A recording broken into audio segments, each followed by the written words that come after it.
শনিবার রাত থেকে অশনি সংকেত দেখতে পেয়েছিলেন জলপাইগুড়ি শহরের প্রধান বাণিজ্য কেন্দ্র দিনবাজারের ব্যবসায়ীরা। রাত থেকেই মাছ বাজার সহ অন্যান্য জায়গা জলে থই থই। রবিবার সপ্তাহের মূল ব্যবসার দিন, আর এমন দিনেই কার্যত করলা নদীর জলে ডুবে রয়েছে বাজার।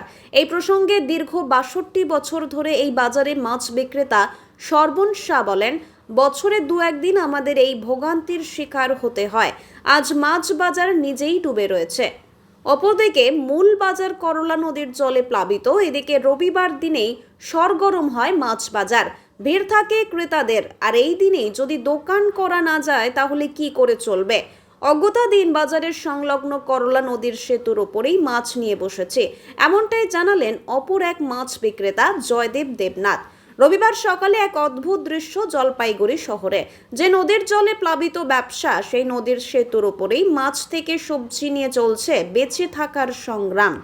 গত ২৪ ঘন্টায় জলপাইগুড়িতে বৃষ্টিপাতের পরিমাণ ১৬৬.৭০ মিলিমিটার, মালবাজার ১৯৭.৫০ মিলিমিটার, আলিপুরদুয়ারে ৩১.৬০ মিলিমিটার, শিলিগুড়িতে ৭৩.৪০ মিলিমিটার। আজকে মাছ বাজারের কি অবস্থা জলপাইগুড়ি? এই তো জলের অবস্থা দেখো, জল একদম ঢুকে আছে। এটা কি প্রতি বছর হয়? হ্যাঁ, একবার হয়, একবার হয়। আষাঢ় মাসে হয়। আজকে ব্যবসা হবে না তাহলে? আজকে তো ব্যবসা নাই। কিছু মানুষ দেখলাম ব্রিজের উপরে বসে আছে। হ্যাঁ, খুচরা বেচতেছে জায়গায়। আচ্ছা আচ্ছা, কিন্তু আপনাদের বন্ধ আজকে তাহলে? হ্যাঁ, এরকম কদিন ব্যবসা নষ্ট হয়? একদিন থেকে ২ দিন হবে, বেশি হবে না। এটা আজকে হয়তো জল নামতেছে, নামে যাবে ১২টার মধ্যে। এটা কোন নদীর জল আছে? এটা করলাম না। করোনা দিয়ে। তো আপনাদের বিকল্প কোনো বাজার নেই এখানে? বাজারে জায়গা নেই কোথাও? অন্য কোথাও? না, আমরা এখানে অনেক দিন ধরে আছি তো, পূর্ণা মার্কেট তো।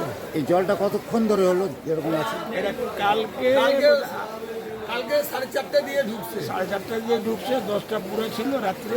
আচ্ছা খবর পাইছি, তারপরে এখন কমতেছে আস্তে আস্তে। আচ্ছা আচ্ছা। আপনার নাম কি? আমার সর্বন শাহ। কতদিন ধরে মাছ ব্যবসা করছেন এখানে? আমার হয়ে গেল ৬২ বছর।